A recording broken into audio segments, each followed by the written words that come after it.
Good morning. आज हम आप लोगों के लिए क्लास 10 का पहला चैप्टर इकोनॉमिक्स का लाए हैं। तो देर ना करते हुए आइए हम लोग शुरू करते हैं। आज का पहला क्वेश्चन है, अर्थव्यवस्था किसे कहते हैं।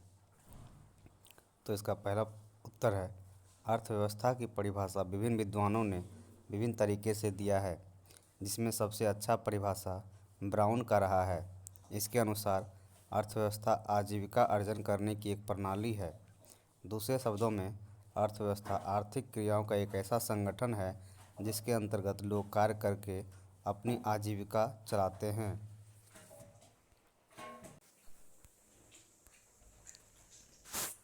क्वेश्चन नंबर 2, मिश्रित अर्थव्यवस्था क्या है।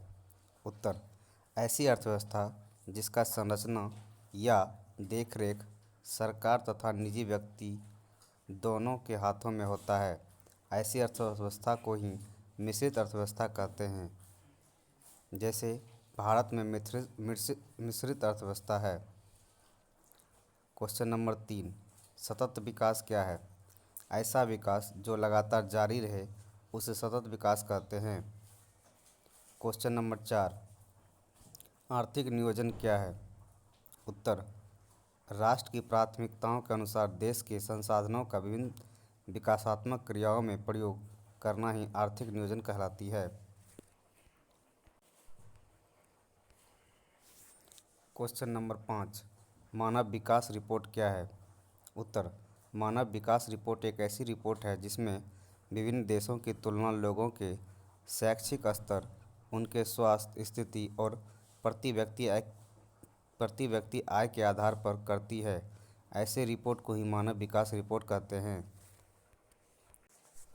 क्वेश्चन नंबर 6, आधारिक संरचना पर प्रकाश डालें। उत्तर, आधारिक संरचना का मतलब उन सुविधाओं तथा सेवाओं से है जो देश के आर्थिक विकास के लिए सहायक होती है।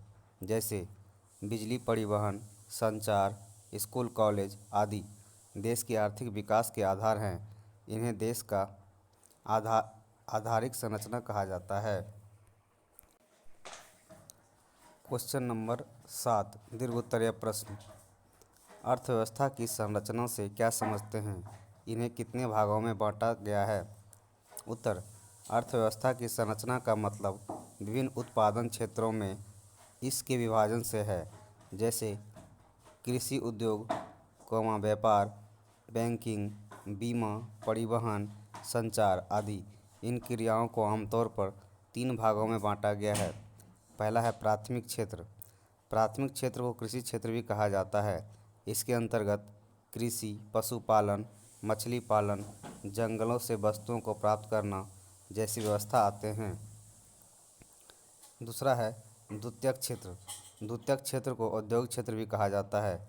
इसके अंतर्गत खनिज, व्यवसाय, निर्माण कार्य इत्यादि सेवाएं आते हैं। तीसरा है तृतीयक क्षेत्र। तृतीयक क्षेत्र को सेवा क्षेत्र भी कहा जाता है। इसके अंतर्गत बैंक एवं बीमा, परिवहन, संचार, व्यापार आदि क्रियाएं सम्मिलित होती है। क्वेश्चन नंबर 8, आर्थिक विकास क्या है। आर्थिक विकास तथा आर्थिक वृद्धि में अंतर बतावें। आर्थिक विकास एक ऐसी प्रक्रिया है जिसके द्वारा दीर्घकाल में किसी अर्थव्यवस्था की वास्तविक राष्ट्रीय आय में वृद्धि होती है। सामान्यतः आर्थिक विकास तथा आर्थिक वृद्धि में कोई अंतर नहीं माना जाता है। दोनों शब्दों को एक शब्द के स्थान पर प्रयोग किया जाता है, लेकिन इधर अर्थशास्त्रियों के द्वारा इन दोनों के बीच अंतर किए जाने लगे हैं।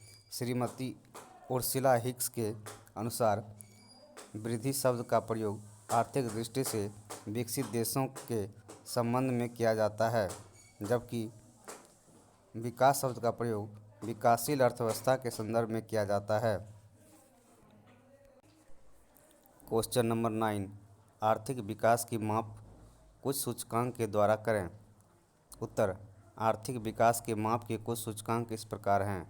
पहला है राष्ट्रीय आय। राष्ट्रीय आय को आर्थिक विकास का एक प्रमुख सूचक माना जाता है। किसी देश में एक वर्ष की अवधि में उत्पादित सभी वस्तुओं एवं सेवाओं के मैट्रिक की जगह मौद्रिक होगा,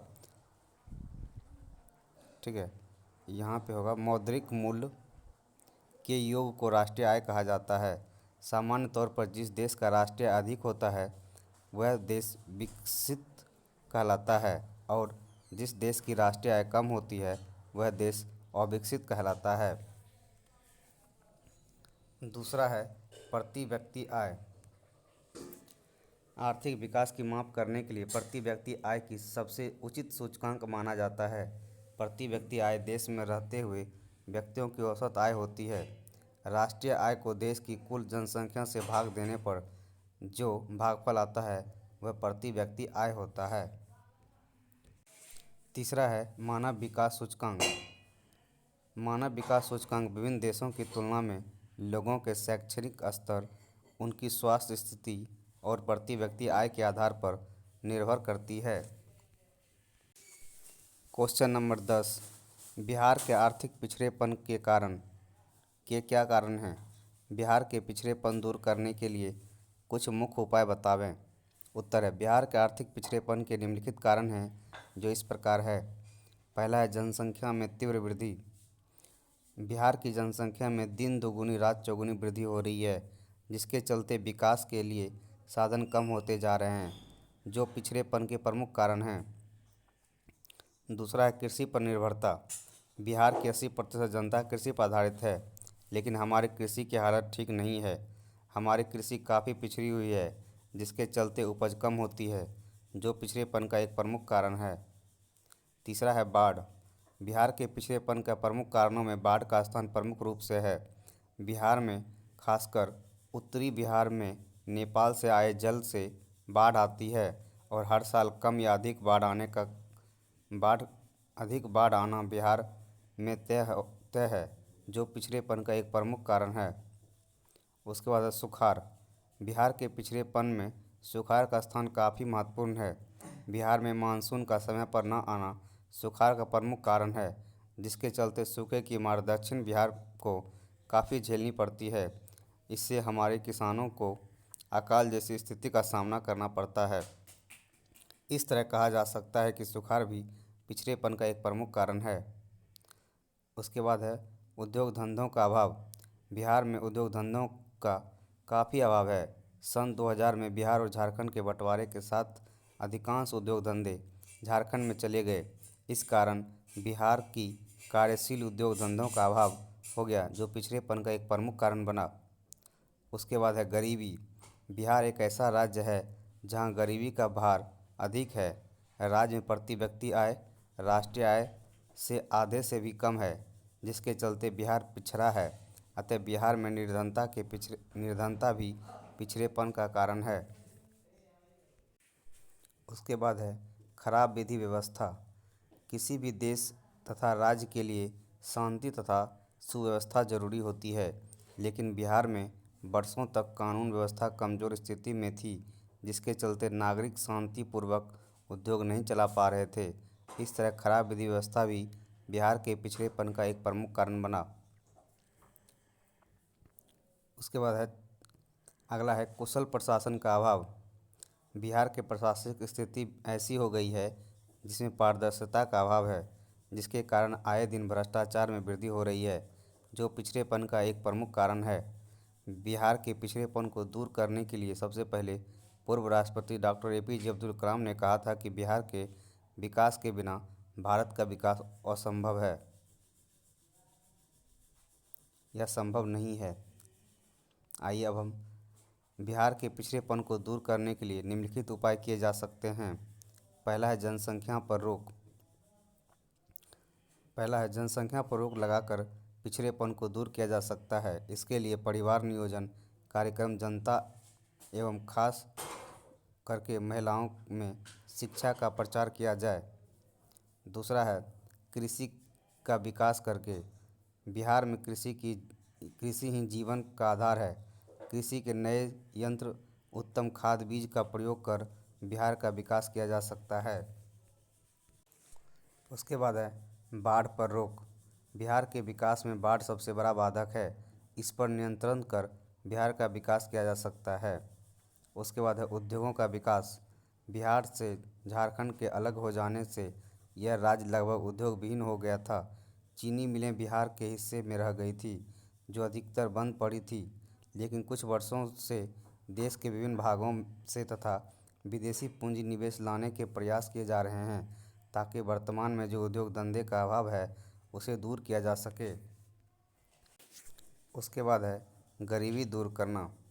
बिहार में गरीबी का सबसे अधिक प्रभाव है।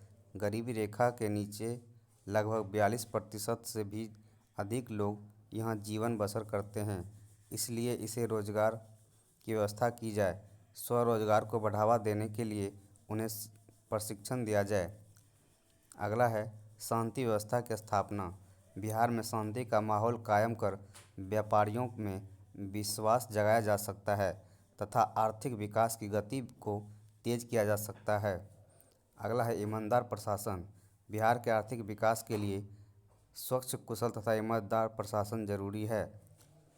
तो ये रहा आपका लघु दीर्घ उत्तरीय प्रश्न। अगर आपको अच्छा लगे तो एक लाइक, शेयर और सब्सक्राइब जरूर करें। धन्यवाद।